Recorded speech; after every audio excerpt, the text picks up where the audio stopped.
Hoje eu tô com R$ 126.566,67. Preciso fazer alguma coisa com esse dinheiro. E esse Rumo ao Bilhão faz 67 meses. Pô, Kaique, faz 67 meses já, cara. Eu nem sei quanto isso dá em anos. Não? Não. Faz 5 anos e 7 meses que a gente grava o Rumo ao Bilhão. Caraca. Impressionante, né? Algum palpite do que a gente faz com esses R$ 126.566,67? Só tem duas opções.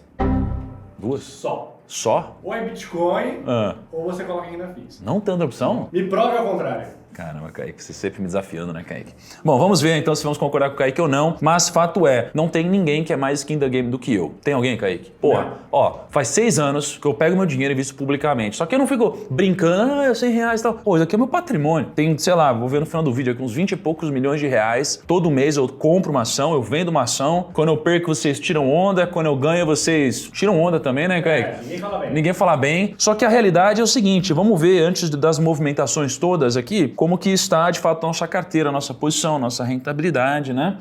E antes, recado. Qual que é o recado? Curta o vídeo. E se inscreva. É isso aí. Curta o vídeo e se inscreva. Vamos lá. Rentabilidade aqui, 415% em 5 anos e 7 meses. Isso daqui dá uma rentabilidade desde quando a gente começou, que é fevereiro de 2018, de mais do que quantos por cento dos fundos, Bruno, que você já fez a conta? Mais de 99,9% nos fundos.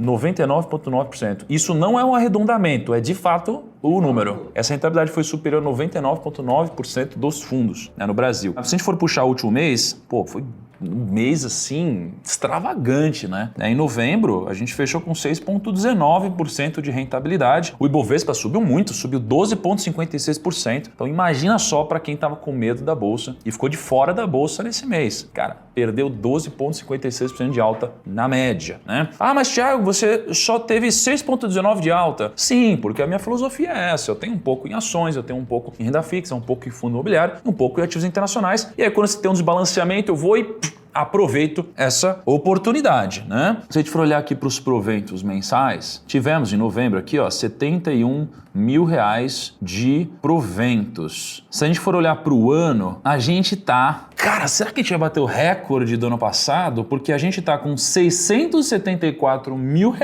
de proventos esse ano, até novembro, contra R$702 mil do ano passado. Talvez a gente passe o ano passado em proventos e a gente vai manter, ó, R$777 de renda mensal em 18, 6.300 em 2019, 25 mil por mês em 20, 2021 40 mil reais, 2022 58 mil reais, em 2023 a gente tá um pouquinho abaixo, vamos ver se a gente fecha o ano bem, tá? E olha que legal, esse daqui é a cabeça que você tem que ter como investidor. Investir todo mês, pegar um pouquinho dessa rentabilidade, reinvestir o máximo que você puder para você seguir plantando e colhendo cada vez mais. Sua carteira foi bem esse mês, Kaique? Minha carteira está com o meu consultor da Portfel e eu não fiz ainda o fechamento da reunião mensal, porque tem todos os meses tem uma reunião que a gente faz e eu não fiz ainda a minha reunião, mas eu acredito que está bem sim. O pessoal da Portfel é muito bom. Você tem uns bitcoins na carteira? Tem Bitcoin. Então, subiu bem. Tá bem, né? Aliás, ó, você sabe quando subiu o Bitcoin esse mês, Kaique? Ele Não, mas eu sei que no último ano a gente está com mais 100% já de... Tá, loucura. O Bitcoin, só pra você ter uma noção, esse mês subiu 25%. E nesse ano subiu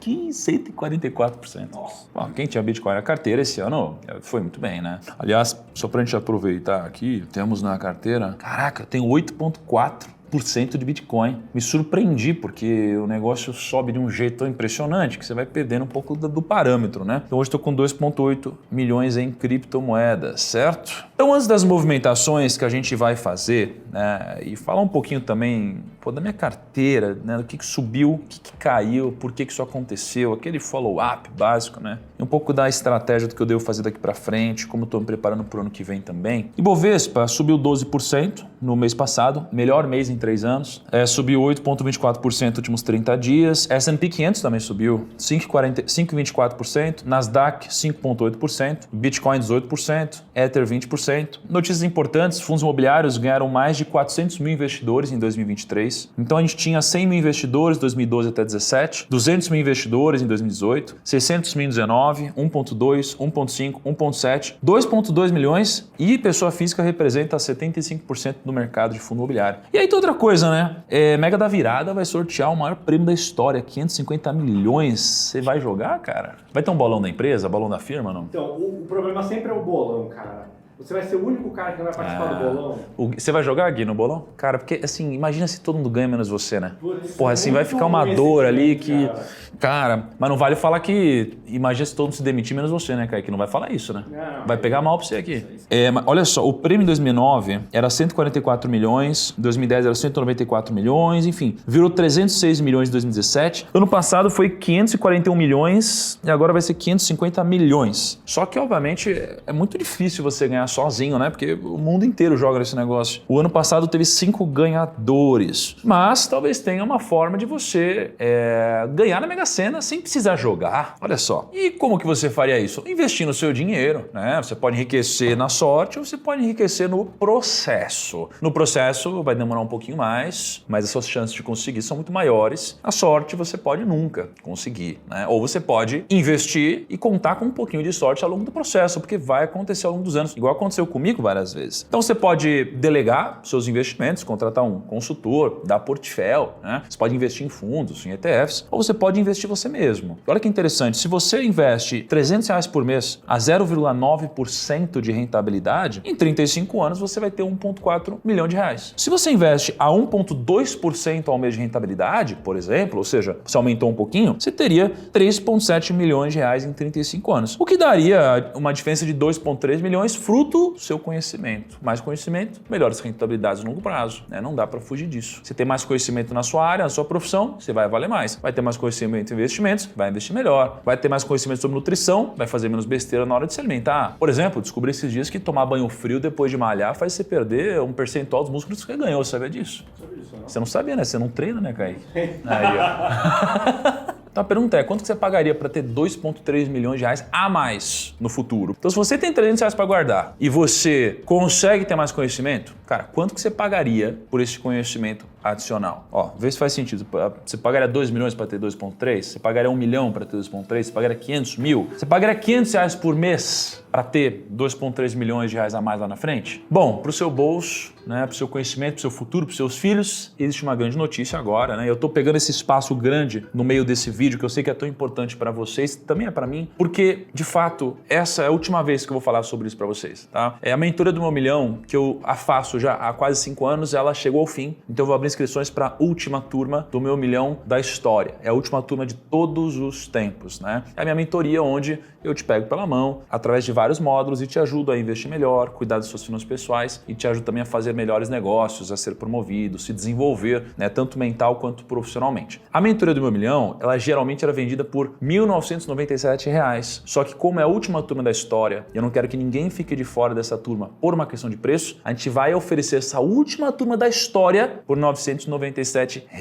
E além disso, como a gente vai vender essa última turma perto do Natal, você que comprar uma vaga para você na mentoria, você vai ganhar um ingresso para você entregar para algum amigo ou familiar, para que essa pessoa faça a mentoria com você. Então, isso aqui não vai se repetir, como você pode imaginar, já que é a última turma da história. Você pode clicar então no link da descrição para colocar seu nome e e-mail, porque a última turma do 1 milhão vai abrir no dia 12/12. Aproveite essa oportunidade e avisa todo mundo. Bom, voltando para as notícias aqui, Javier Milei vence eleições na Argentina, ele venceu as eleições no dia 19/11. De lá para cá, a Bolsa Argentina subiu em dólares 20%. Os venezuelanos apoiam a anexação de um território disputado com a Guiana. E temos uma notícia relacionada a uma das ações que eu possuo, que é a CEMIG. Eu tenho agora 715 mil, tinha mais, só que CEMIG passou por tomou uma paulada, né? Tomou uma paulada aqui no último mês, ela caiu 12%, da máxima dela de R$13,42, ela caiu até R$10,56, tomou uma paulada. A principal causa dessa queda é uma possível federalização da CEMIG. A expectativa do mercado é que a CEMIG seja privatizada pelo governo de Minas. Qual que é o problema?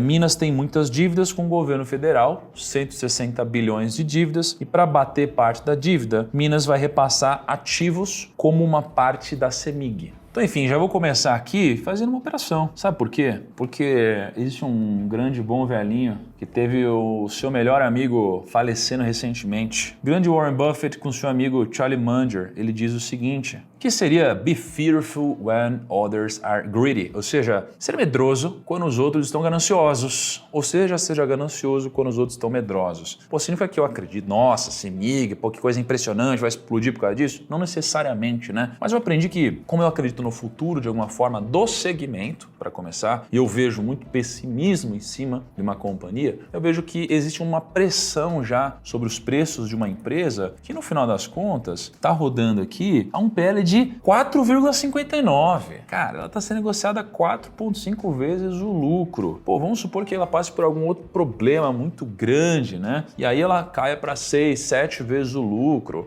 Cara, ainda assim é uma relação assim muito boa perto de para onde está indo o CDI. Não. Caiu. Mas e aí, continua gravando? Mas ainda assim é uma relação muito boa, né? PL de 4,5, muito interessante. Vocês me perguntaram muito, né, sobre as ações da XP. Afinal de contas, eu tenho a minha segunda maior posição em ações da XP. Eu tenho 1.473.000 em ações da XP. Então deixa eu explicar um pouquinho do case dessas ações. Mas antes do case, eu quero explicar como que eu tenho essas ações, tá? Porque é uma história um pouquinho diferente e até curiosa. Quando eu comecei minha carreira no mercado financeiro, eu era um assessor de investimentos, né? Então, eu era barman, eu era garçom e eu era assessor de investimentos. Só que eu ganhava muito pouco dinheiro como assessor porque eu estava começando a minha carreira, a minha jornada. E nesse momento, eu ganhava R$232 por mês como assessor de investimentos. Por isso que eu me sustentava e fazia uma renda ainda trabalhando de noite, madrugada, feriados, final de semana, né? Mas beleza, eu era assessor de investimentos e aí eu trabalhei muito. Eu virei assessor e continuei por 7 anos. Por 7 anos, eu trabalhei. No meio desse período, eu decidi deixar de ser apenas um assessor de investimentos e montei um escritório de assessores de investimentos, cujo empreendimento eu era sócio e eu tinha outros assessores, né, na minha empresa. E em um determinado momento eu vendi essa empresa. Aqui eu tinha 26 para 27 anos de idade, tinha quase 50 pessoas no escritório, tinha bastante cliente, vendi, atingi minha liberdade financeira. Nesse momento, nessa transição, eu criei o Primo Rico, ali há 8 anos atrás, talvez, né? Olá pessoal, eu sou o Thiago Nigro, autor do Primo Rico e também do canal aqui no YouTube do Primo Rico. E aí eu comecei a produzir conteúdo na internet. Nesse momento, conversando com a XP ela via sentido em alguém que se comunicasse do jeito como eu comunicava na internet. Eu via sentido, de alguma forma, no crescimento da empresa. E aí eu virei sócio da XP. E a XP, ela na época administrava o Primo Rico, a marca Primo Rico. Eu era sócio da XP. Ali eu cresci pra caramba, né? Comecei a desenvolver conteúdo. Foi uma história muito bacana. Fizemos IPO junto, participei, poxa, fui um sócio ali na XP por muito tempo, tive uma experiência muito bacana, conheci a empresa por dentro, né? De cima para baixo, né? De todas as formas possíveis. Sou um grande admirador do Benchimol, do sócio da XP. E aí, com o passar do tempo, o que aconteceu foi que não fazia mais sentido eu continuar lá dentro. Então, o Primo Rico saiu da XP, né? Em comum acordo com a XP, foi uma conversa harmoniosa, e o Primo Rico virou o Grupo Primo. E aqui a gente começou a montar o nosso negócio, de fato, onde já não tinha mais essa relação que eu tinha anteriormente com a XP. E aí, quando a gente começou a montar o Grupo Primo, o Grupo Primo cresceu, virou o que vocês conhecem. Inclusive, o nosso CEO hoje é, inclusive, um ex-sócio da XP. A gente tem muita gente que já passou pela XP de alguma forma aqui. Então, por que eu contei essa história para vocês? Porque quando você investe numa empresa, ou numa ação, né, você está comprando um negócio de longo prazo. E eu, de alguma forma, tive uma relação com a XP desde quando eu tinha um escritório de investimentos, onde eu era um dos maiores escritórios de investimentos da XP na época. Então, eu conheço bastante empresa. Então, além dos números, da lógica de mercado que eu vou comentar, eu tive um contato próximo por muito tempo, talvez por quase 15 anos, 13, 14 anos, por aí, né? Então, isso aqui é um pouco da história, né? Enfim, como que eu tive ações da XP. E na época que eu trabalhei ali na XP como sócio, né? Eu tinha uma série de tranches de ações que eu fui recebendo por ser um sócio relevante ali na época. Cheguei a participar, inclusive, do grupo de controle da XP na época, né? Que era um dos maiores sócios da XP. E aí, muitas dessas ações, elas eram vendidas altas e acompanhadas de dívidas muitas vezes, né? E quando a XP comprou minha participação lá, uma parte ela me pagou em ações, outra parte ela me pagou em dinheiro. E aí, com o passar do tempo, essas ações iriam sendo vested, né? Ou seja, essas ações estavam no período de vesting e aí elas seriam vested com o passar do tempo. Significaria que eu teria acesso a elas. E agora, há poucos meses atrás, eu tive acesso a uma das minhas primeiras tranches de ações aqui e por isso que eu tenho esses 1 milhão e pouquinho de ações, né? E deve vir um pouquinho mais talvez ao longo do tempo, mas significa que essa é a história de como eu tive ações da XP. Então, você que, aliás, um conselho para você que trabalha numa empresa, que é meritocrática, quer crescer na companhia, cara, foca no longo prazo, porque às vezes você acha que isso nunca vai acontecer e de repente chega um dinheiro, né? Obviamente, se você tiver uma empresa meritocrática e se você agregar valor, a paciência, ela sempre te premia se você estiver no lugar certo. Saiba disso, não seja afobado, tá bom? Eu não fui afobado aqui. Pois bem, essa é a história das ações. Agora, quando eu tenho essas ações, eu posso decidir vender as ações ou manter as minhas ações. Manter as ações significa que eu compraria ações, certo? Porque se eu não compraria ações agora, então não teria por que eu ter ações, logo eu venderia. Então, se eu tenho essas ações é porque eu vejo algum sentido, né, equivalente ao de comprar, mas não compro mais porque eu já tenho uma posição relevante na minha carteira, dá 6,18% do meu portfólio. Vamos falar um pouquinho então sobre o case da XP. Ó, em 2001 nasceu a XP, tá? E aí a XP, ela passava por uma grande dificuldade. Ninguém conhecia corretora, investimentos, ações, não tinha ninguém investindo, né? Então ela teve uma grande sacada. Poxa, deixa eu ensinar, se eu ensinar as pessoas, eu consigo angariar investimentos. E aí em 2002 foi criada a XP Educação. Ela começou a ensinar as pessoas a investirem e aí, na época começou a bombar de cadastro ali, um monte de gente mandando cadastro e tudo mais. E a XP montou o primeiro escritório afiliado à XP. Então, ao invés de ela apenas atender, ela montou um escritório e começou a dar escala ao empreendedorismo dela. Essa é uma baita sacada de negócios. Fez sentido o modelo? Tá, então ao invés de você fazer sozinho, por que você não começa a dar escala de alguma forma, né? Foi o que a XP fez. Aí logo depois ela criou uma gestora de recursos, uma Asset Management, em 2004. Em 2007 ela comprou duas corretoras, né? A Manchester e a American Invest, porque a XP não era corretora até então, ela era plugada, né, em outras. Em 2012 ela adquiriu a Infomoney, porque pensou, poxa, eu preciso ter uma máquina de aquisição de clientes. E no business de finanças, ou em qualquer business, você precisa ter uma lógica de adquirir cliente e monetizar cliente. Vamos supor que você monetize R$1.000 por cliente. Se o seu custo de aquisição é R$2.000, fica inviável de você pagar R$2.000 para você gerar R$1.000 de dinheiro com o cliente ao longo da vida. Então o jogo é você reduzir seu custo de aquisição. A XP adquiriu a Infomoney, né, ali em 2012. A Infomoney tem um público fiel, tem um tráfego orgânico. Então agora a XP não mais precisava pagar por esses clientes porque ela pagou já na aquisição da Infomoney e diluiu a aquisição dela ao longo do tempo. E aí ela começou a ter uma relação melhor de LTV, que é o Lifetime Value, tempo de vida do cliente, com o custo de aquisição dos clientes. Aí ela entrou no mercado americano, eu lembro de ter visitado os escritórios lá de Miami e tudo mais, muito legal, né? Nova York. Em 2015 ela adquiriu a corretora Rico, né? Ela comprou a corretora Rico ali em 2015, inclusive da nossa grande amiga Mônica, e aí em 2019 ela fez o IPO, onde o grupo XP virou XP Inc. Olha que interessante. E aí a XP começou a crescer, né? Eu lembro até de uma das grandes sacadas que a XP teve, que é uma sacada para você também. Ela olhou para o mercado lá fora, viu a Charles Schwab. Charles Schwab seria um equivalente da XP lá fora, maior. Viu uma feira da Charles Schwab e falou, meu, interessante esse negócio. Por que a gente não faz igual? Aí a XP replicou o que a Charles Schwab fazia lá fora, ou seja, grandes eventos. Nesses eventos começou a distribuir produtos de outras gestoras, outros bancos, né? E ela criou o conceito de shopping financeiro aqui no Brasil. E deu muito certo. E aí o discurso para cliente era muito fácil. Você quer investir aqui nesse banco ou você quer investir aqui na XP que tem os produtos desse banco e de todos os outros concorrentes? E essa corretora negocia com muito mais dinheiro, então pega uma taxa melhor do que você lá. E eu ainda posso te ajudar a cuidar do seu patrimônio porque eu sou um especialista. Então o discurso ficou muito bom na época, né? E aí a XP começou a crescer. Então a XP tinha, olha só, em 2009 tinha R$1 bilhão em 2009. Aí depois 2 bilhões, 4 bilhões, 8 bilhões, 11, 15, 25, 65. 2019 tinha 409 bilhões. 2023 tem mais ou menos 1 trilhão. Então a XP hoje chegou num patamar de mais ou menos R$1 bilhão de lucro por trimestre, né? Bateu um pouquinho mais de lucro no último trimestre, bateu recorde. Então a XP tem basicamente 4 caixinhas de geração de receita. O primeiro braço delas é o de varejo, depois ela tem o conteúdo digital, depois o institucional e o mercado de capitais. Então o varejo de investimentos é um investidor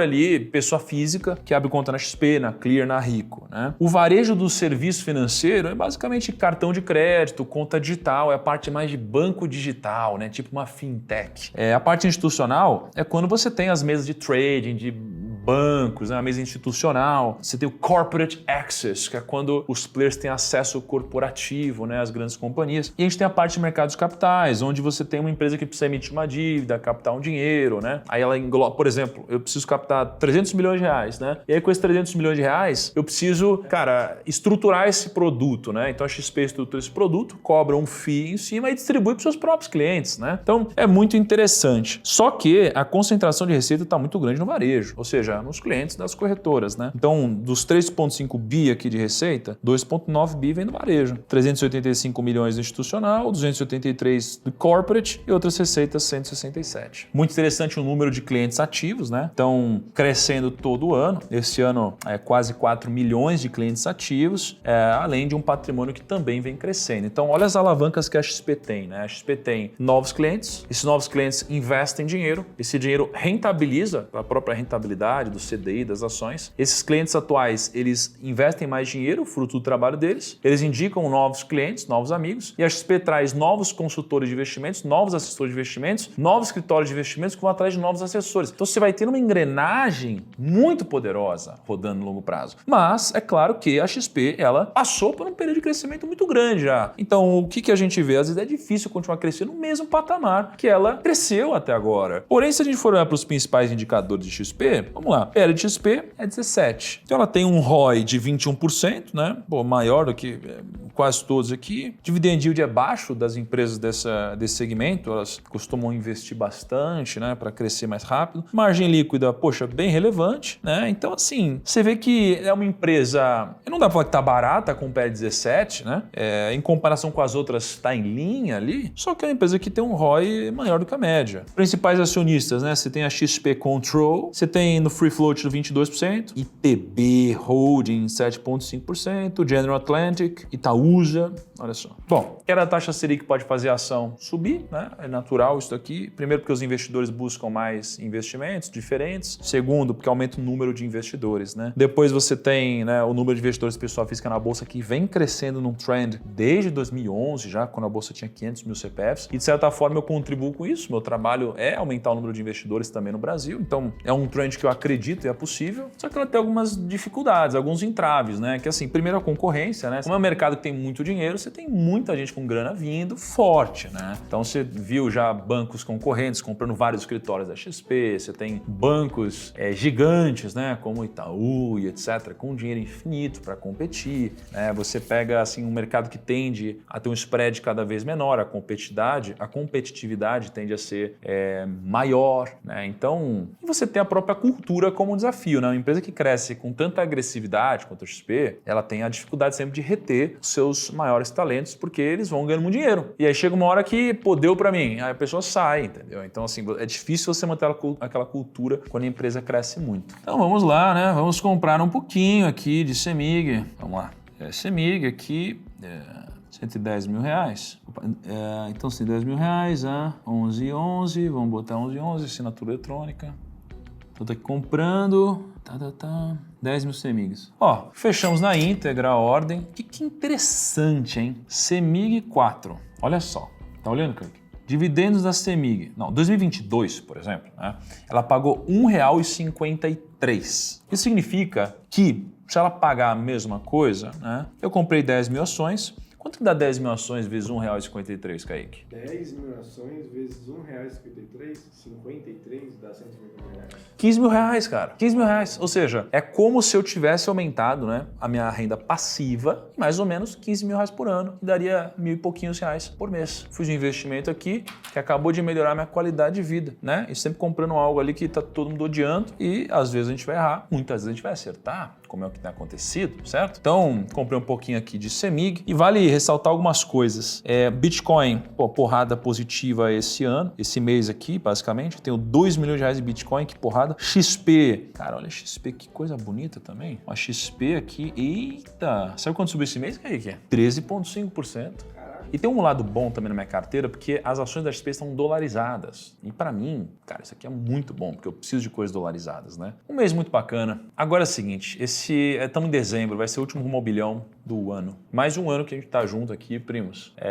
Estamos só os primos raízes, né? Eu não sei desde quando você me acompanha, muito menos se você chegou no vídeo até o final aqui. Se você chegou, eu quero que você deixe os comentários. E eu fiz um vídeo falando sobre o que eu acredito que vai acontecer no ano que vem, né? Claro que eu não tenho bola de cristal e tudo mais, e até eu nunca sou preto no branco, né? Vai subir, então vou botar tudo lá ou tal coisa, mas eu tenho alguns palpites, né, que têm funcionado ao longo do tempo. Então, criptomoedas, cara, me parece fazer muito sentido, tem um pouquinho, se você não tiver, tá? Com certeza. Ações no Brasil, cara, me faz muito sentido você ter ações no Brasil, quando a gente olha especialmente para o PL da Bolsa. Olha só, gente, PL da Bolsa, olha como ele vinha desde 2001, aí ele estava em 2020, lá em 25, caiu aqui depois da pandemia para 4, agora ele está ali na casa dos 7,4, o PL. Tá alto perto dos últimos meses, mas perto da média histórica tá muito baixo. Ainda mais com CDI caindo. Então, bolsa me parece fazer muito sentido. Quando a gente olha para a renda fixa,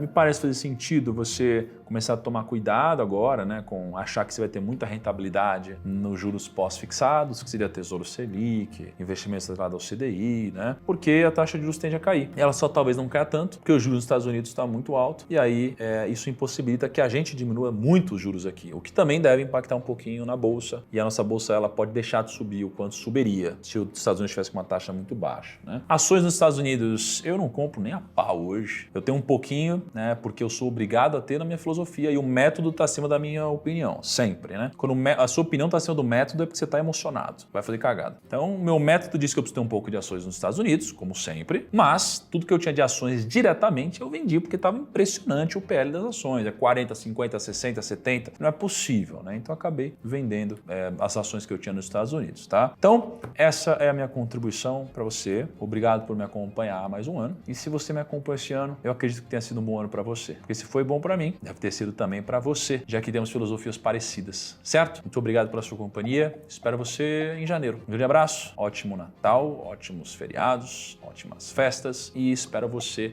na última turma de mentoria do Meu Milhão da História que eu farei. O link tá na descrição. Um abraço. Tchau.